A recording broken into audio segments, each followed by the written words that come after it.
name is Drew Lobenstein. This is the Grand National Pigeon Show in Ontario, California, January 31st, 2015. Today we're going to talk about genetics of pigeons, passion for pigeons just a little bit. Some of the genetic projects that I've worked on for the past year all generate from one South African mutated racing pigeon. It was discovered in a racing flock by a man was named Jack Barkle, but the man named this particular mutation Lemon. And it's what they call, in the United States anyway, Doc Hollander, genetic fame here in the United States, said that it would occur in pigeons like it occurred in doves.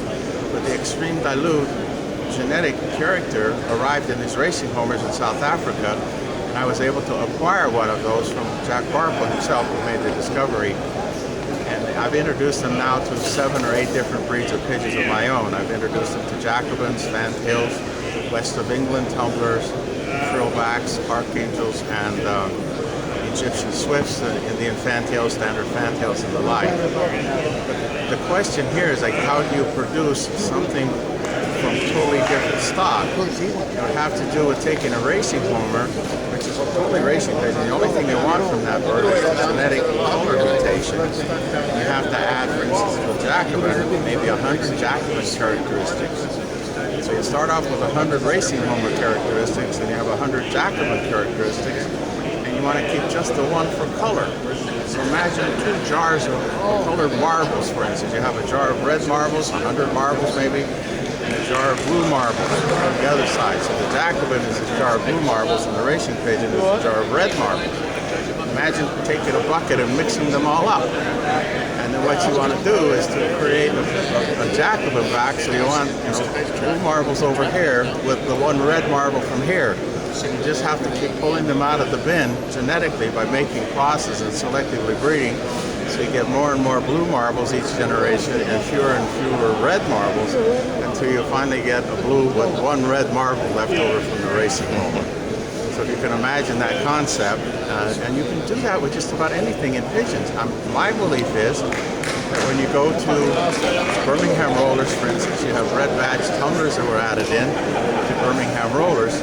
You can take the rolling ability, which is a genetic characteristic, from one bird. Like the collective rolling, right? The collective roller, when they all roll together, and you can put that particular genetic characteristic into the ones that roll down. Or just rollers that roll, but they don't roll a lot.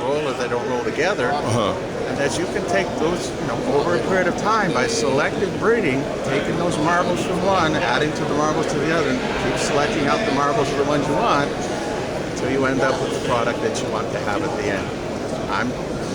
I'm not saying that it's easy, and it's probably a complicated concept to understand, but I believe it can be done, because I've done it myself on about 10 or 11 different occasions, taking one genetic characteristic from one breed of pigeon and installed it on other entirely different varieties of pigeon. I've done that myself now about 12 or 13 times. Fair enough. The Birmingham roller in the United States, the highest it can go in point systems is like 5 to 6 to 700. Yes. Europe, England, those areas out there, especially Europe, 2,600 points. The collective rolling is just phenomenal. It's phenomenal. But the quality of spin to the Birmingham roller without adding the tumbler in there, you got some spin right there. Well, just remember, as a kid, I used to go to Bill Pensom's house when he flew his rollers, and he used to live in Canoga Park. And when I was in junior high school, my junior high school teacher used to take us there to raise Birmingham rollers and Modinas and that. But Pensom raised Modinas as well, and Birmingham rollers. And I can recall a red checker. I'm not exactly sure what the bird was, but Pensom was flying his rollers, and this one took a spin. They were hundreds of feet into the air, and this one came out of the kit and rolled down within 20 feet of the ground, took off and went back up again. But he did that about 4 or 5 times while we were sitting there watching. The rest of the kit was rolling individually. They were rolling all at different times. There was lots of roll in those birds. And I said, well, that was a good one. He says, yes, but they weren't all rolling as a kit.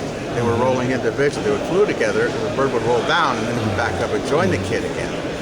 But that was really interesting to watch. But they were tight, and they would spin. They weren't out, and the wings flying out, but they were spinning tight inside.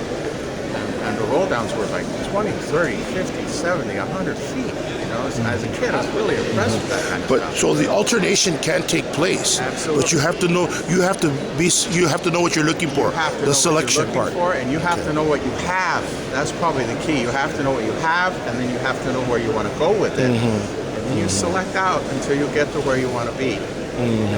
But you have to have a goal in mind, and you just every detail keep it along the way until you get to where you want it to be. Okay, here's something I want to ask you. The Birmingham roller is known for its speed. Okay. Fast. Can I, if someone crosses like that, can they also maintain the speed? You can maintain the speed if that's what you select for. You can select for any one of those characteristics you want, and you can add it on to anything else that you want. Okay. You can do this. How long did it take you to, can I say it in layman term, from racing pigeon yellow, in layman term, to a jacobin, a yellow jacobin? How many generations? Well, the easiest thing to go, I had Egyptian Swifts, which are flying pigeons. There was Okay. no feather structures at all. That took me 3 crosses to get Egyptian Swifts with lemon color from the racing home. That's amazing. Fantails, which have 20 or 30 or 40 different characteristics, it took me 6 years to do that. 6 years, after 4 years actually, I had competitive showable fantail. And then in the 7th year, I'm winning the class here at this show. Jacobins took a bit longer because Jacobins have a whole bunch more features that you have to add on. Like how many more? Like two? Jacobins have probably, I know they said there were 100 different things that you have to have a Jacobin. Yeah. They're all genetically identifiable. I had to get rid of 99 racing homer things and keep the 100th one to get these Jacobins. So it took 7 years to get to where I am now with Jacobins, showable, and lemon. Okay. Can we get a chance to see some of them now? Sure. We'll say I have 4 lemons right now at generations 5, 6, and 7. Okay. I'll show you a couple that right here. This is a pure Jacobin. If you can see the feather formation from the front and from the side and from the back, this is a blue-black colored Jacobin, basically a kite Jacobin. And what this is an extreme dilute of kite. What this is generation 4 for lemon. I took a lemon racing homer, made it into a kite Jacobin.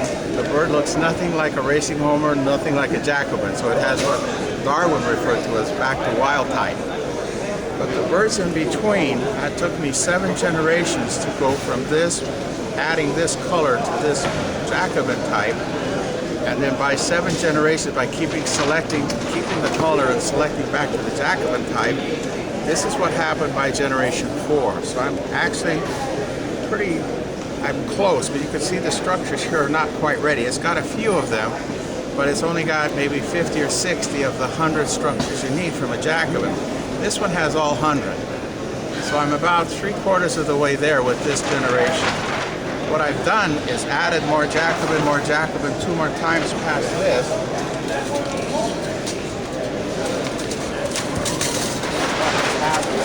This young hen from this year. Okay, I'm at generation 7 now with Jacobin, and she's got all the characteristics. She's got all the interior structure of the hood setting, all of the stuff inside. She's got the feather bow that comes here. She meets with the chain in the front. She's got hood and top. She's got the rose. We've kept the color, obviously. But this is generation 7 from the racing homer for Jacobin. It's hard to believe there's a racing pigeon in The thing there. I would like to do is just add a little more length of feather to this, and that's easy to do at this point. But from a racing homer 7 years ago, I now have purebred Jacobins that are close to purebred. Nobody else can tell me they're not. But this is a competitive Jacobin. Whoa, almost took off like a racing pigeon. It flies like a racing okay, pigeon, so okay. some of that in them a little bit. But for the characteristics that you want in a Jacobin, she's got maybe 95 yet of the 100 ingredients you want for a Jacobin. But that's been my work for the last 7 years here with the genetic mutation called extreme dilute. Again, discovered by Dr. Jack Barkle in South Africa in a loft of racing homers. So the extreme dilute mutation now is added to fantails, Jacobins, throwbacks, Western ringlets, and those varieties at my house. That's what I've been doing for the last 7 years or so. So someone that has understanding on genetics and stuff can really alternate some things pertaining to any type of breed. You can Even into the performance aspect. If you can see it and you dream it, you can do it. Oh, That's okay. my impression. With Thank you very much. Particular with genetics. Thank you very much. Thank you. For the viewers, how long have you been raising, the birds? I'm 68 years old today. I've had pigeons for 62 years of my life. I've had pigeons every day since I was 6. Let me ask you, where are you from? I'm from Los Angeles, California. Okay. I was born and raised in LA, well actually raised in Southern California, San Fernando Valley. Bill Pensom was a man that was participating with the Los Angeles Pigeon Club when I was a kid. And at 13, 14, 15 years old, we used to go to his house and watch him fly his rollers. You know about Pensom rollers, you know about Bill Pensom.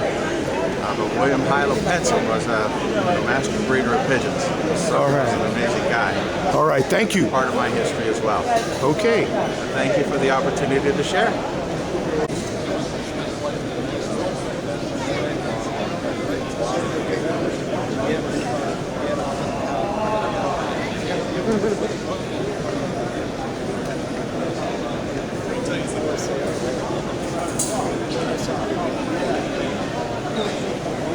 Nice and sitting behind our back.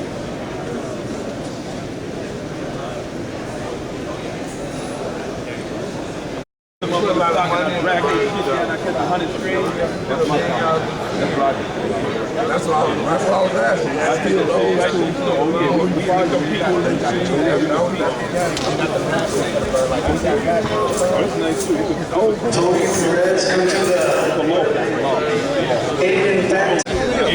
once we see it, we let him get with the breed. Once we see what it's supposed to be, That's me too. fine what ain't non-rollers. Don't sit around. Excuse me there, Mr. Cameraman. Oh, why do you guys gotta fight? Why don't you just stand up? Stop it.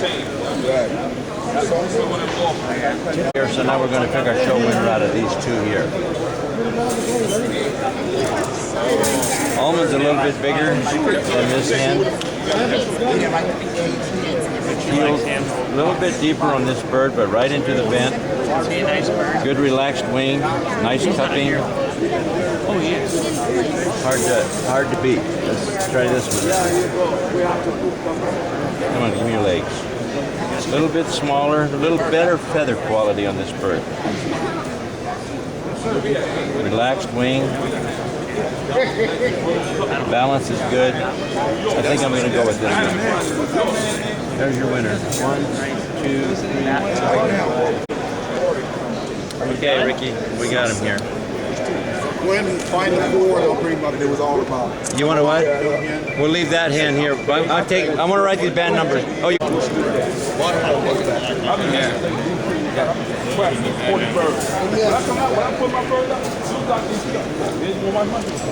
All of them birds, they be breaking at a time like that.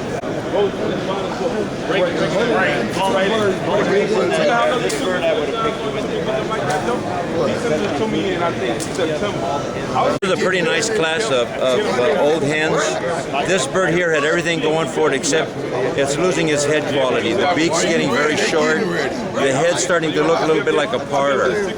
I think we really need to pay attention to the heads on our birds because, again, breeding this hen, you're going to get the youngsters that probably are going to have some smaller heads than her. Outside of that, the feather quality on this bird is fantastic.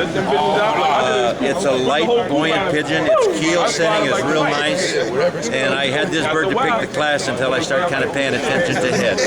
So whatever bird this is, see the head, it looked kind of like a parlor. It's losing its head quality. For the kit pin, it's good. Not for the breeding. That's not what you're saying. You don't want to breed that. Okay. That's a little interesting. How about the hen that won the class? I had between the almond hen here and her, it was close. Now this bird is a little bit smaller than the almond hen. Again, the keel setting on this bird, the curvature of the keel is real nice. It goes right into the vent. And I think that's very important, that keel has a nice curve to it. I handled a lot of birds at this show that were very flat keeled. You got to maintain that radius on the keel. Very relaxed pigeon. I mean, she had something going for her too. Beautifully colored pigeon. And you know, that helps. I mean, when you get a tie, you know, you kind of say, well, that's dumb to go by the color, but the markings on this bird are really nice. And that balance, see that tail, how it goes back? It doesn't flip to one side or the other. That's also very important, and I think in our rollers, a lot of times when that tail goes over sideways, when they roll, so does the bird. And it'll give you that X pattern. I think for a bird to roll properly, that tail's got to come straight up, and then the bird spins straight. So again, a nice little hen. You got a little more back skull than, see it, she still has a skull behind her eyes and stuff. Her eyes are not on top of her head. It's a nice little pigeon. It really, truly is. And the second place bird basically lost this class. It's a little deeper keel, but again, the keel setting is real nice. The bird is balanced. Very, very important if you're going to be showing birds in it, but you got to judge. Wings got to be relaxed. You don't want the wings slapping back on you. And as you see how calm this bird is, this bird could have won the class too very easily. Just it's a little deeper keel bird, and I kind of like the keel setting a little better on the white pigeon. But a nice almond. See the head, again, it's got the head quality. It's got a longer beak. Want to maintain the head quality on our birds. John Vandenbroek is one of the most respected flying judges. It's John Vanderjunk. No, You didn't know that. John Vandenbroek is one of the most respected judges for aerial, and in the ground, he's illustrating it, that he really knows his stuff. We're going to have to mark these down now.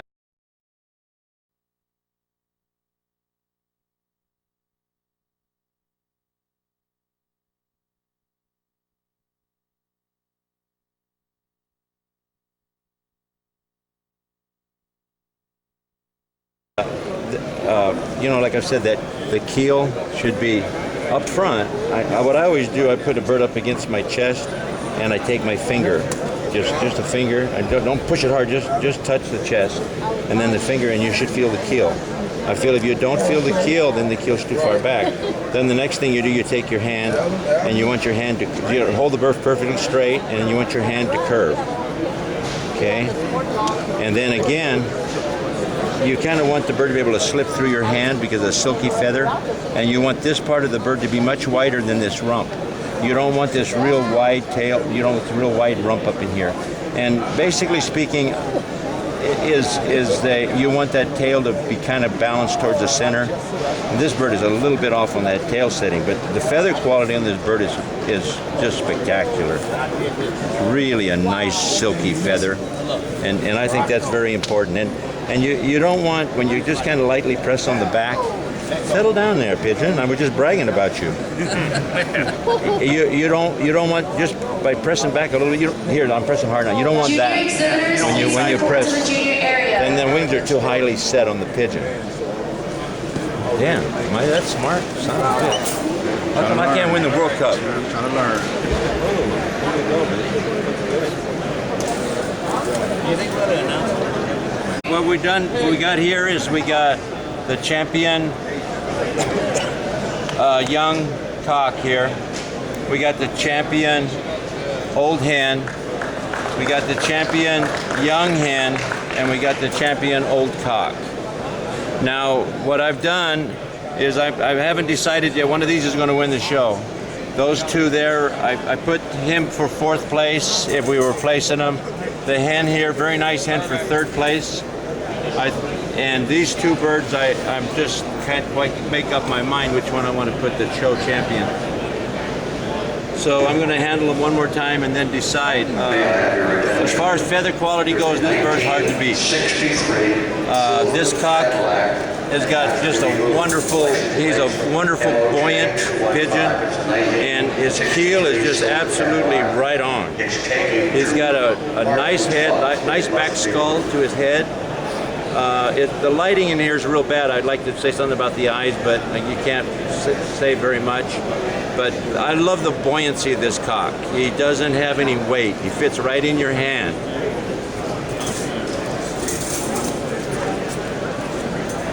The hen's pretty. I mean, her feathers are like one piece. She's got the best feather quality of these 4 birds in this show. It's just I wish we could award 2 grand champions here, because whatever this bird has that he doesn't have, he has what she doesn't, and it's just hard to go by. I got to make up my mind here, I think.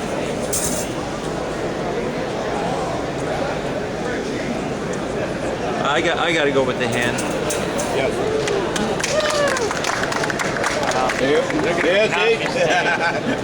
Stands up really tall too. He does stand a little taller. He's won four shows this year. Oh, so He did Ori Moore judging once this year. cheese. Say something. Cheese. John's a good judge. I'm the greatest. Vanderjunk. Yeah. That's not what Joe Keiser says. But I fired that thing up there. Oh, it's a camera. Oh yeah.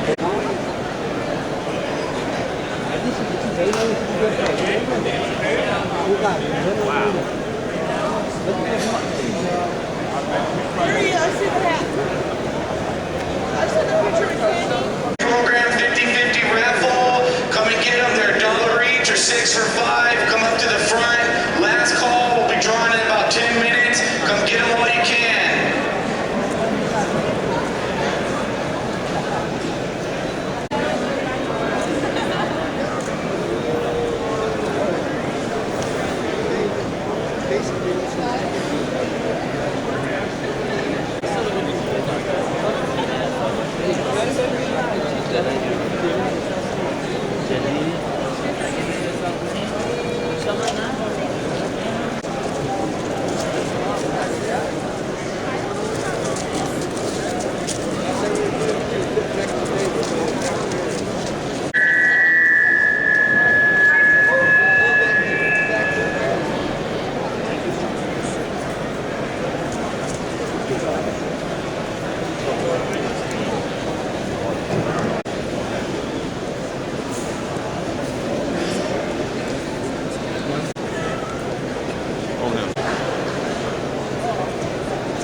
Len Gardner, please.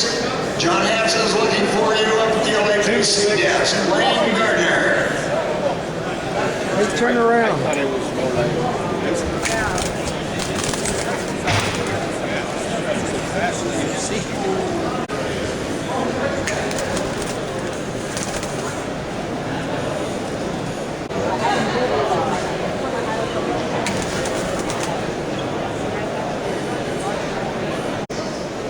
This is totally God's timing.